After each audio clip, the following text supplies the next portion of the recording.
এভারকেয়ার হাসপাতালে আইসিইউতে সাবেক প্রধানমন্ত্রী এবং বিএনপি চেয়ারপারসন বেগম খালেদা জিয়ার চিকিৎসা চলছে বলে জানিয়েছেন তার ব্যক্তিগত চিকিৎসক ও মেডিকেল বোর্ড সদস্য এজেডএম জাহিদ হোসেন। বুধবার রাতে এভারকেয়ার হাসপাতালের সামনে সাংবাদিকদের এসব কথা জানান তিনি।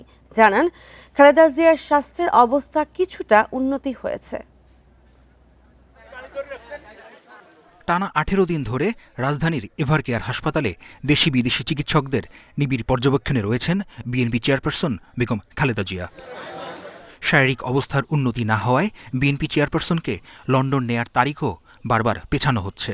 এমন প্রেক্ষাপটে বুধবার রাত 8:30টার দিকে হাসপাতালের সামনে সংবাদ সম্মেলনে তার ব্যক্তিগত চিকিৎসক ডাক্তার এজেডএম জাহিদ হোসেন জানান, হাসপাতালের আইসিইউতে চিকিৎসা চলছে খালেদা জিয়ার।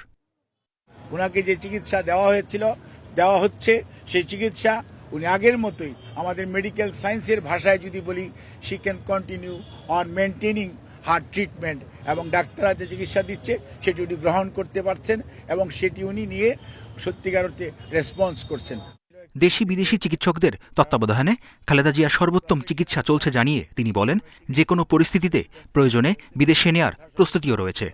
সকল পর্যায়ের চিকিৎসকদের দেশে বিদেশের তাদের পরামর্শক্রমে ওনার চিকিৎসা অব্যাহত রয়েছে এবং আমরা খুবই আশাবাদী, মেডিকেল বোর্ডের সম্মানিত সকল সদস্যরাও আশাবাদী যে ওনার সুচিকিৎসা নিশ্চিত করা যাবে এবং পরবর্তীতে হয়তো ওনাকে যে কোনো সময়ে প্রয়োজনে দেশের বাইরেও নিয়ে যাওয়া হতে পারে।